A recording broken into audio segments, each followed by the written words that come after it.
Good evening, everybody. Another video game review here.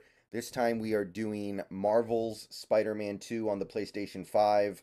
Another game that just recently came out, another AAA release, came out about a month ago now. I beat it a couple nights ago. I streamed my whole experience, so if you want to see me play through this game step by step, then you can go watch it on my Twitch VOD channel here on YouTube, link in the description.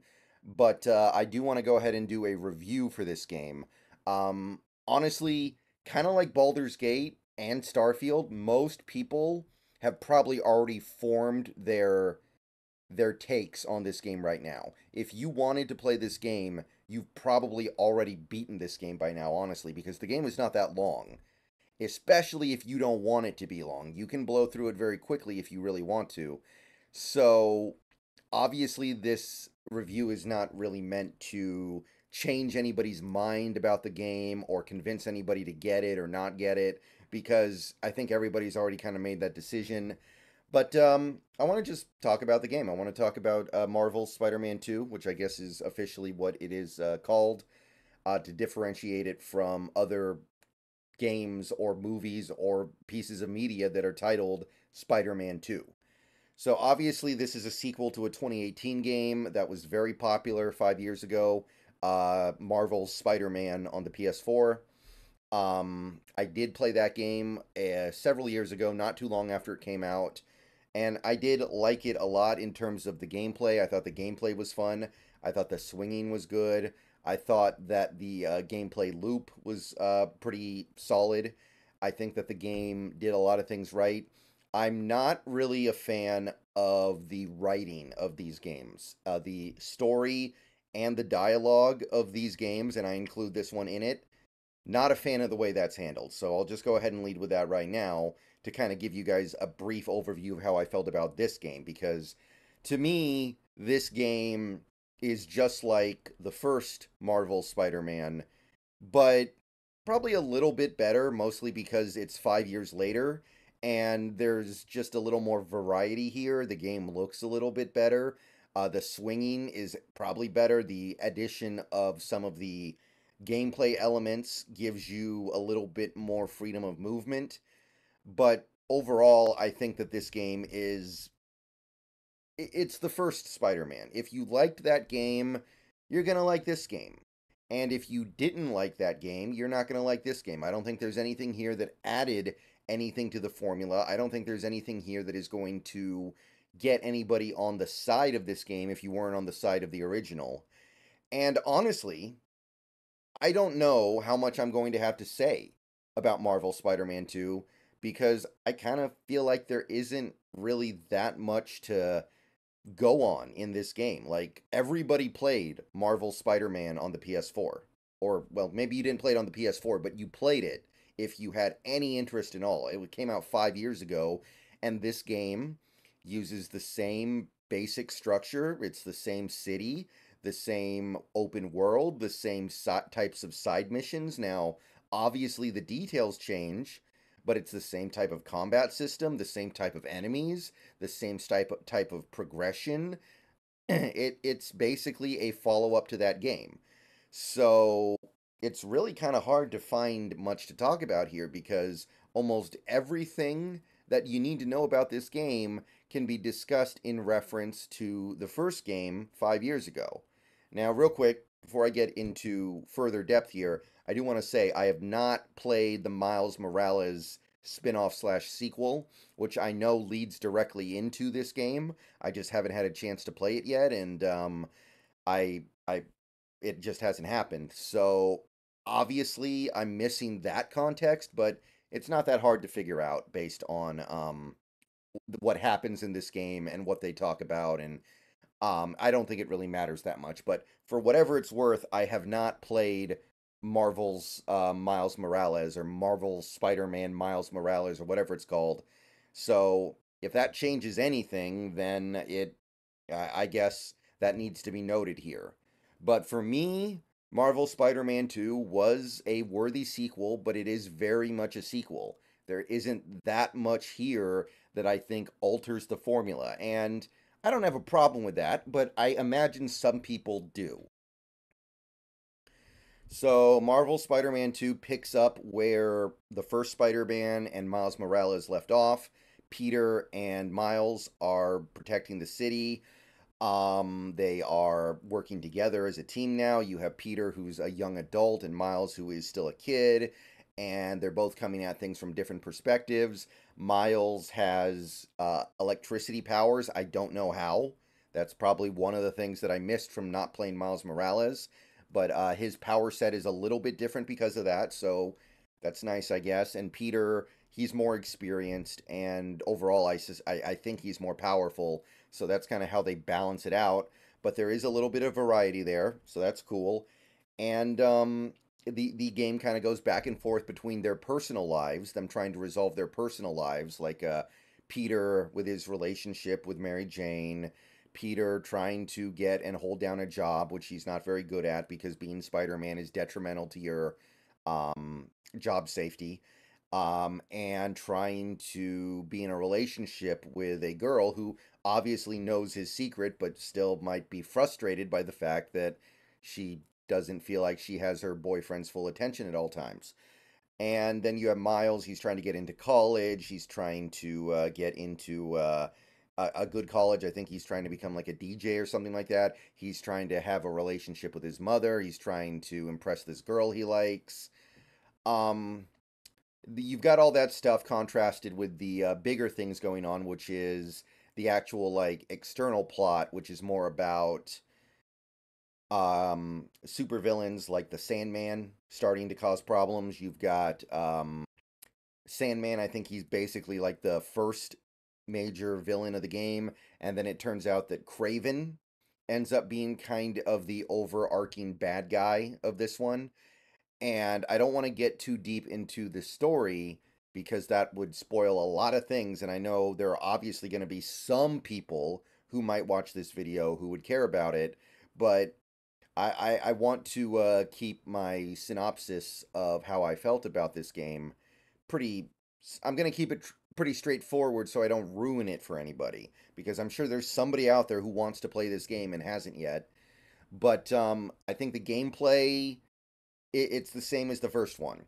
The combat is somewhat reminiscent of the Arkham games. It's a little bit more free flowing and it's probably a little more convoluted, but it works for the kind of superhero they're trying to portray with Spider-Man versus Batman. The swinging looks really good, feels really good. That's kind of I think the main point of this game. They're trying to have a swinging system that feels good as a contrast to like the Avengers a game that they did several years ago where the swinging just felt like you were going through quicksand.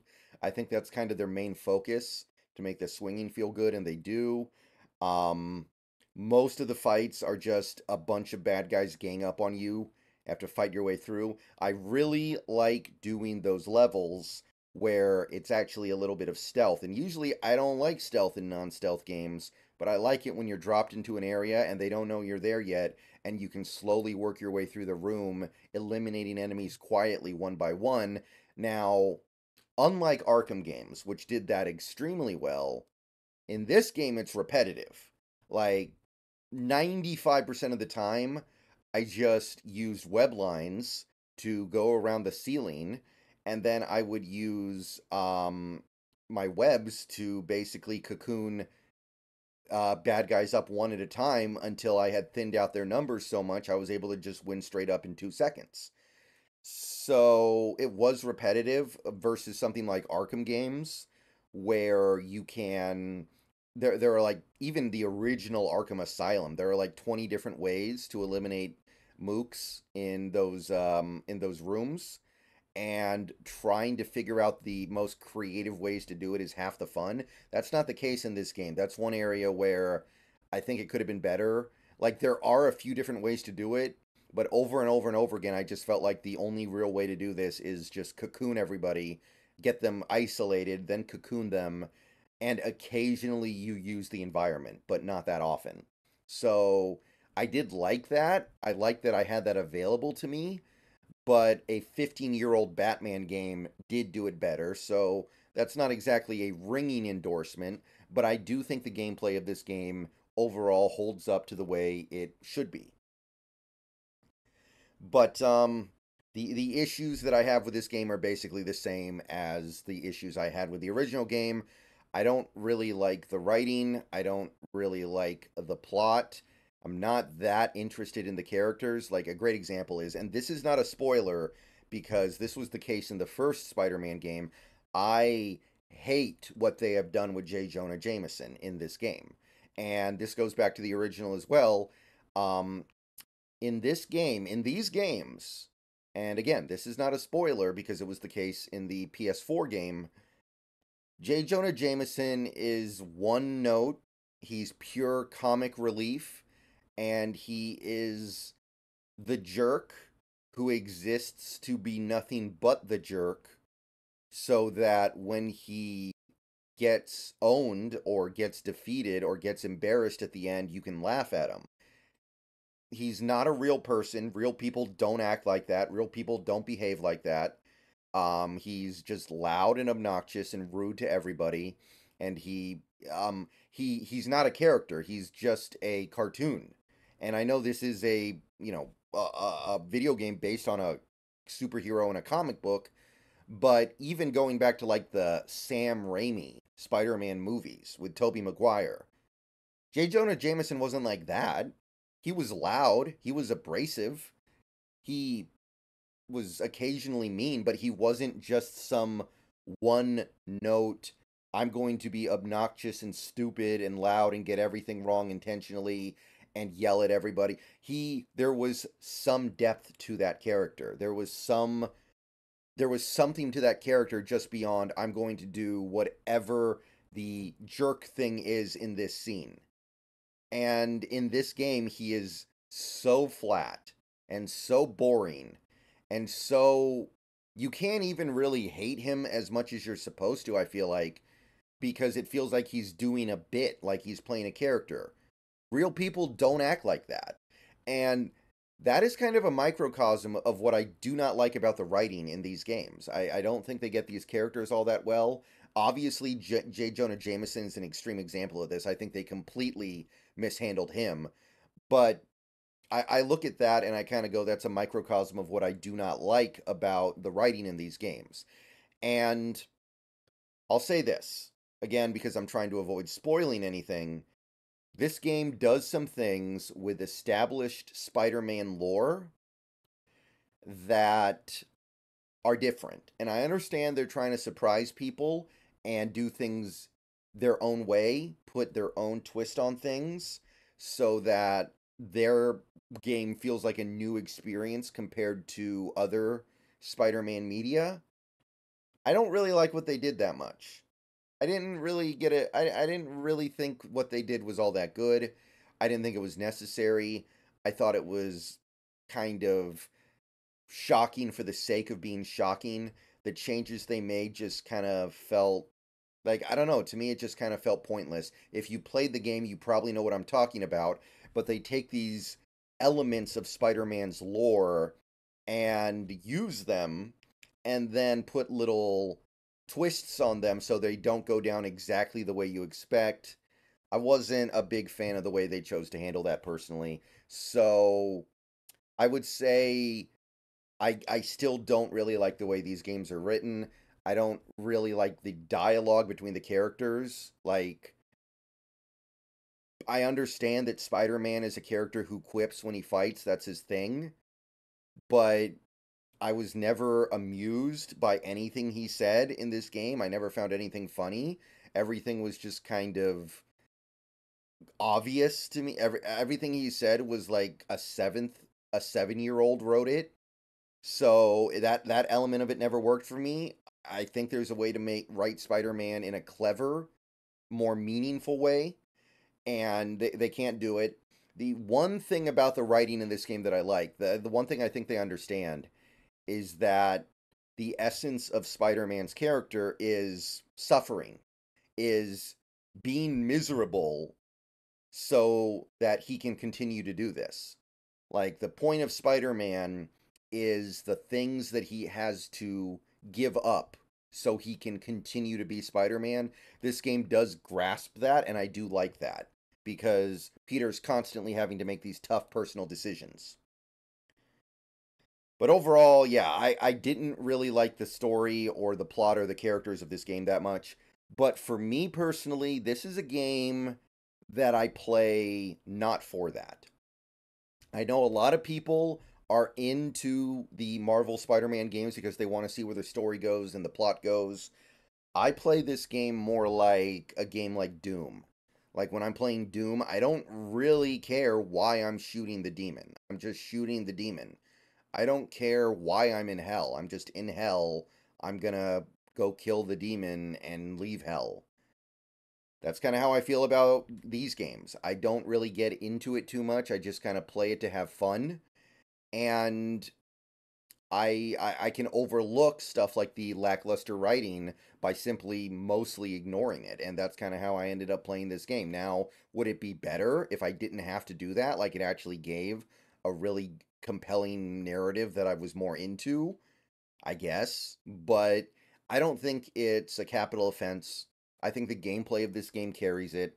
I think being able to switch between the two Spider-Men was enough of something new to at least say, like, hey, we did do something a tiny bit different here, and you should, at the very least, pay attention to it if you're sick of the first Spider-Man, because we at least added a little something to the formula. One thing that I do want to say before I get out of here, one element of the gameplay that I do want to discuss here. So the first Spider-Man game had several playable Mary Jane Watson parts where you had to sneak around as Mary Jane Watson in like these stealth scenes where if you get seen, you're done. It's like you can't get detected. It's like a Splinter Cell game, and not even really Splinter Cell. In Splinter Cell, you can get detected and still be okay. But anyway, so you have these parts in this game where you have to sneak around as Mary Jane, and I hated them. I thought they were boring. I thought they were really uninteresting. I didn't like doing them at all. I don't know how the general public felt about the Mary Jane playable parts, but I thought they were awful. There are quite a few in this game. They're better. They are better. I do want to say that, but they're still not really good. They're not very fun. They're not really what I'm looking to do in a Spider-Man game, and I don't know what they're doing here. Like, I'm not going to say why they're better, but they are definitely better. But overall, I don't really know what they are doing in this game, and I don't think they're integrated very well. So, if and when they make Spider-Man 3, and they will, obviously, and probably 4 or 5 years from now, they're going to release another Spider-Man game on the PS6 or PS5 or whatever. Just don't make Mary Jane playable. Just it's okay. She doesn't need to be playable. All right? Unless you want to give her Spider-Man powers and she can swing around like Spider-Man, and then when she's Spider-Woman, okay, that's different. Now I can at least actually play the game the way it was intended to be played, but yeah, there's 3 to my recollection extended Mary Jane parts, and I just every time they came up, I was like, I wish I was doing something else. All right. So that's really all I'm going to say about this game. And I know it sounds like I didn't like it very much, but no, I did. I like open world games. There's a good amount to do in the open world. The side quests are different. I really liked the Mysteriums, the Mysterio stuff. I thought the Mysterio plot was, well, not the plot so much, but the missions were good. There's some Prowler stuff. I miss Black Cat from the first game. Black Cat had a bunch of stuff in the first game. She's barely in this game. I do think that there were a couple of characters in this game that were kind of wasted by the fact that they barely showed up. But again, when I'm playing a game like this, I'm more than happy to just evaluate the gameplay. And the gameplay in Marvel Spider-Man 2 is up to par and really good. So I think this game's like a 9 out of 10 for me. I think it's a great game. It's not a Pantheon game. It's not something that's going to stick with me for a super long time. But for what it's trying to do, I think it does it very well. I wish that I liked the story. I wished I liked the characters. I wish they handled those things a little bit better. But I can also, at the same time, acknowledge that I can just kind of not really pay attention to that, and it's cool. It's cool. It's cool to swing around to the city as Spider-Man in such a well done swinging system. All right, see you guys later. More reviews coming later.